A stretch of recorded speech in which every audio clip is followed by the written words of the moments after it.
वागधीशं शिवं वा जितभवमपि वन्दे भासुरं श्रीजिनं वा।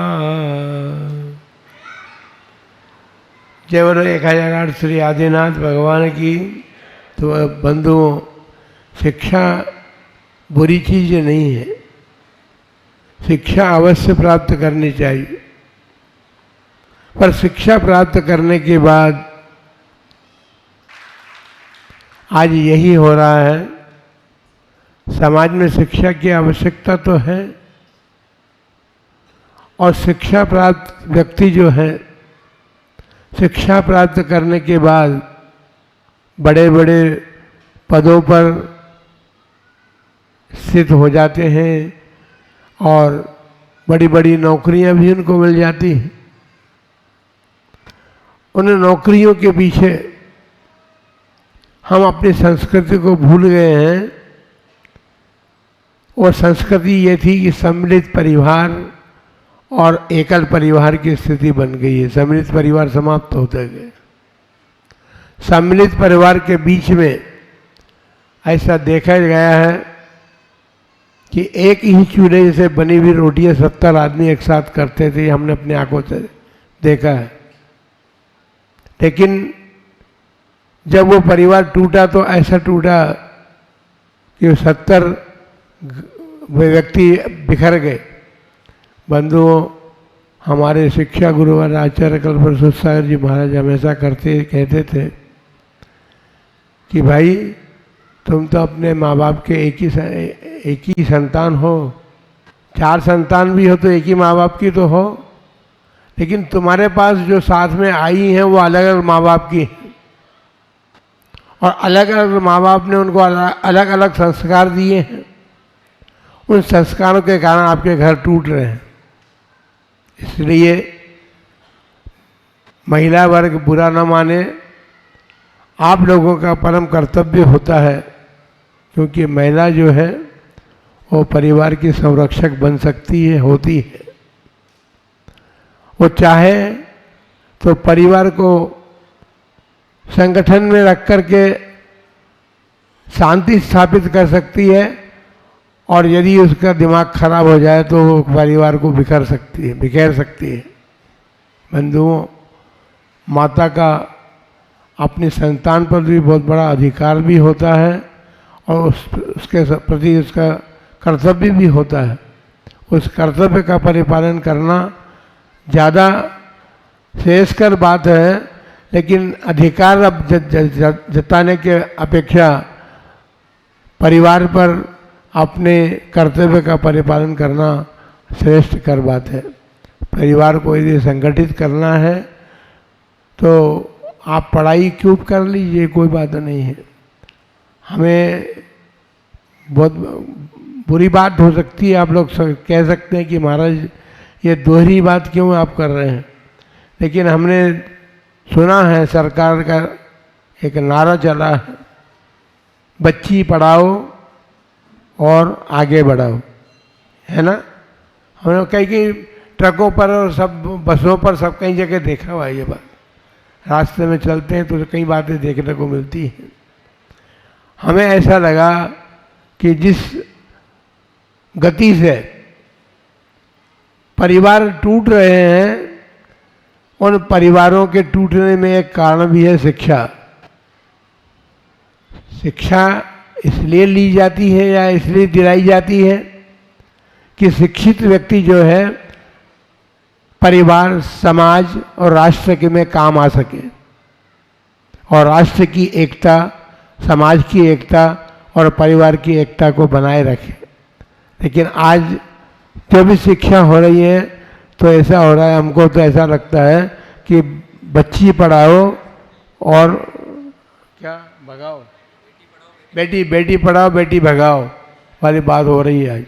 आज घर घर में यही स्थिति हो रही है कि बेटियां पढ़ तो रही हैं, लेकिन बेटियां जब पढ़ जाती हैं तो उनका दिमाग ये होता है, क्योंकि एकल परिवार में रहते हैं, अब साथ में तो रहते नहीं हैं, सास ससुर दादा दादी के बीच में रहें तो हमको संस्कार मिल सकते हैं।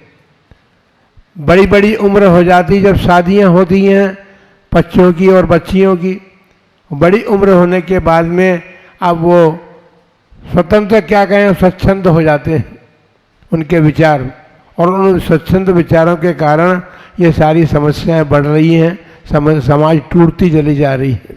बंधुओं, वकीलों का काम भी यही है कि समाज को टूटने से बचाने का काम करें।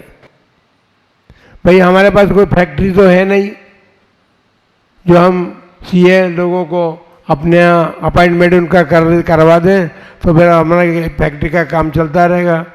तो इसने तो सीए की हमारा आवश्यकता है, न वकीलों की आवश्यकता है।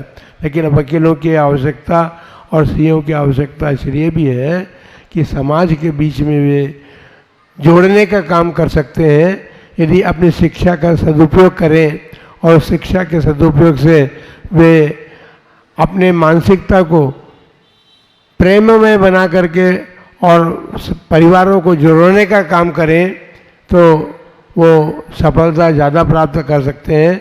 समाज संगठित हो सकता है और समाज के संगठन से देश भी संगठित होने में कार्यकारी हो सकता है।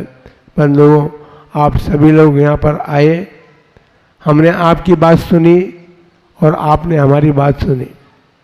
आचार्य श्री शांति सागर जी महाराज जी ने वो कार्य किया है और उनके अतिरिक्त कोई कर भी नहीं सकता था उस समय में। उस समय में आप देखिए बड़ी उम्र में शादियां होना जो है, हम तो हमारे विचार से हम कह रहे हैं कि ये भी टूटन का कारण है, क्योंकि बड़ी उम्र में जब शादियां होती हैं तो फिर परिवार के, क्योंकि जब तक शिक्षा बहुत हो जाती है और शिक्षित जीवन जब बन जाता है तो परिवार को कुछ भी नहीं समझा जाता। आप सोचिए, ये सुरेंद्र मोहन जी बैठे हुए हैं, इनसे पूछिए कि इनकी शादी किस उम्र में हुई थी। हाँ हाँ, तो ये जो वकालत कर रहे थे सिर्फ 20 साल भी हो गए, और नहीं तो परिवार जो चले हैं और बड़े बड़े परिवार बन कर के रहे हैं तो उनकी ठीक उम्र जो थी उस उम्र में उनकी शादियां हो गई, तो एक भी परिवार टूटा नहीं है। और आज रोज की घटना है कि परिवार पढ़ा लिखा है, पति पत्नी पढ़े लिखे हैं, तो छोटी छोटी बातों को लेकर के परिवार टूट जाता है। ये बंधुओं, हम शिक्षा का विरोध नहीं कर रहे हैं, शिक्षा आप खूब लीजिए, जितना चाहे उतना पढ़िए, लेकिन पढ़ने के साथ साथ पारिवारिक शिक्षा भी आपको लेना पड़ेगी कि परिवार के प्रति हमारा क्या कर्तव्य होता है, परिवार को हम संगठित कैसे रख सकते हैं, इन बातों को भी आपको सीखना होगा। और आप सब इन बातों को सीख करके अपने परिवारों के संगठन को बनाएं।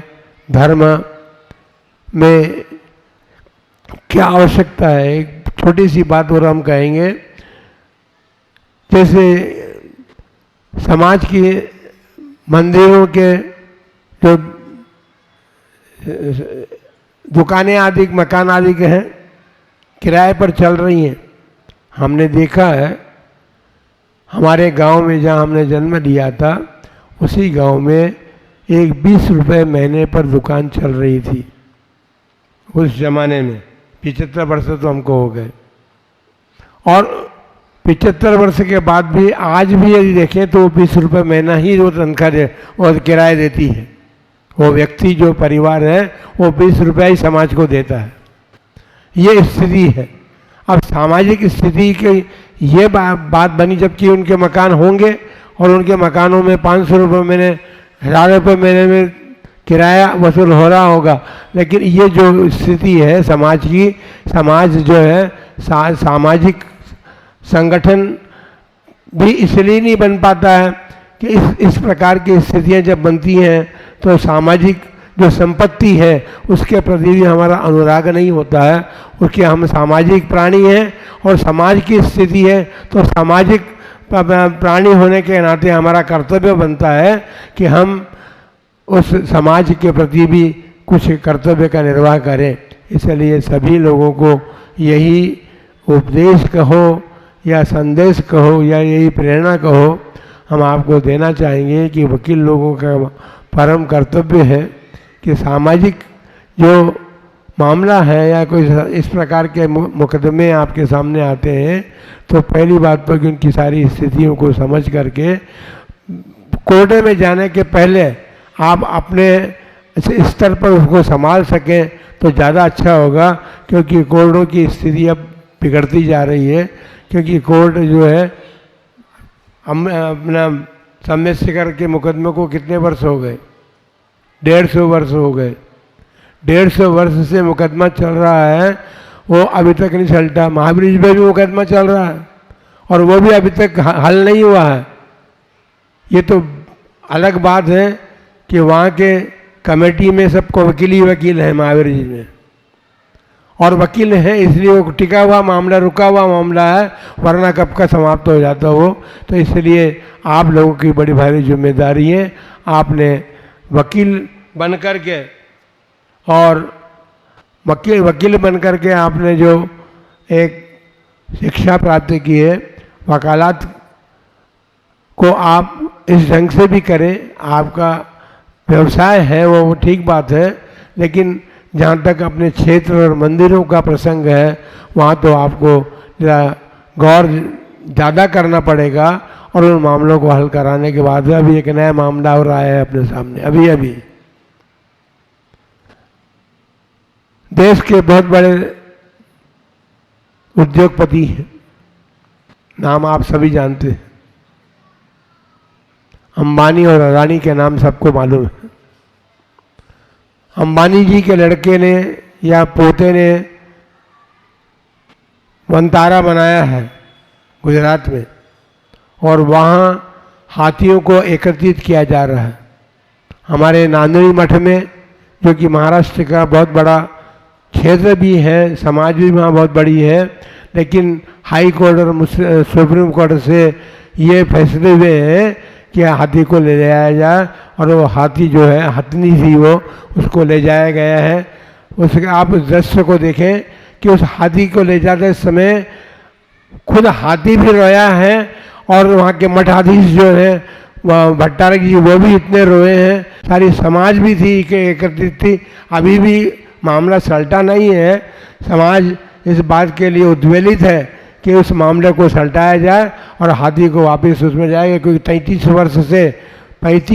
वर्ष से वो हाथी वहाँ पर था और उस इतना संस्कारित था कि भगवान के मंदिर के सामने जाता था तो भगवान के सामने नमस्कार करता था अपने सूंड उठा करके, और रात्रि में उसको कुछ खाने के लिए जाता था, नहीं खाता था। रात्रि में कुछ भी नहीं खाया उसने कभी भी। तो आप सोचिए कि हमारी संस्कृति को पालन करने में तिर्यंच भी इतने आगे हैं। यदि उनको संस्कार दिए जाते हैं तो संस्कार जो है बड़ा महत्व रखते हैं। वहाँ पर मठाधीश जो थे आचार्य श्री शांतिसार जी महाराज के समय भी वहाँ के जो मठ भट्टारक जी थे, वो भट्टारक बिल्कुल दाएं बाएं 2 भट्टारक, कोल्हापुर के भट्टारक जी और नानी मठ के भट्टारक जी हमेशा आचार्य श्री के साथ रहे हैं। उनके समाधि के समय भी वो मौजूद थे। तो ये भट्टारक संस्कृति ने भी, उसमें भी आपत्ति तो उठाई गई थी, लेकिन वो हल हो गई है। उन्होंने जो रक्षा की अपनी संस्कृति की, वो संस्कृति की रक्षा है।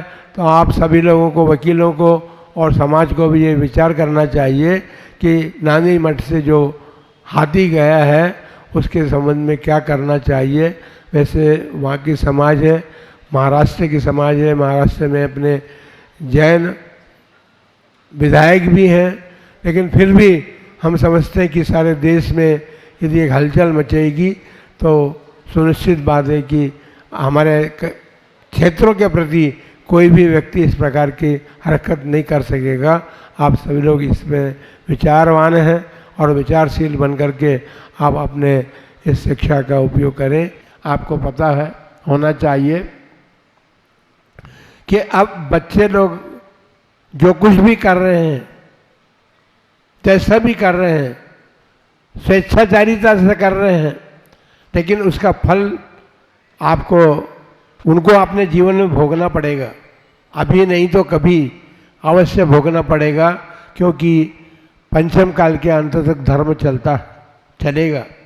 आपको ये भी सोचना है कि हमारी संतान ऐसी हो जो, क्योंकि आप तो रहेंगे ही नहीं रहेंगे, लेकिन संतति जो है, परंपरा जो चलती जाएगी, तो ऐसी संतति सुरक्षित चलती रही तो वो दिन भी आएगा जब देवगण आकर के सुरक्षा करेंगे, तो ऐसे ही लोगों को अपने अवधि ज्ञान से जान करके वहाँ सुरक्षित करेंगे, क्योंकि उनको भी तो चिंता है कि आगे महापुरुषों को जन्म लेना है।